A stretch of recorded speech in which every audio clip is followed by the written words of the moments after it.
प्रवास सहन नाही होत म्हटल्यावर का चुपचाप जावं लागलं नागपूरला. थोडं समोर गेल्यानंतर कॉफी वगैरे पिली.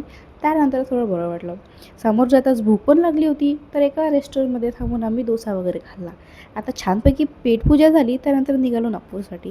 नागपूर पोहोचताच आमचं फर्स्ट डेस्टिनेशन लागलं ते म्हणजेच दीक्षाभूमी.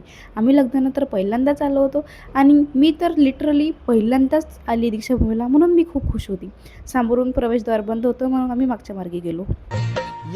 नागपूरची बोले दीक्षाभूमी ओ फॉर ओनली हा धम्म बुद्धाचा नामी ती फॉर पेन ती लेखणी आहे भीमाची. आता इतकं मटकून चटकून आल्यानंतर आम्ही फोटो व्हिडिओ तर काढणारच ना बाई. आम्ही फोटो व्हिडिओ वगैरे काढले आणि मी लिटरली बसून गेली थकून, कारण आता यांचा फोटोशूट चालू होता.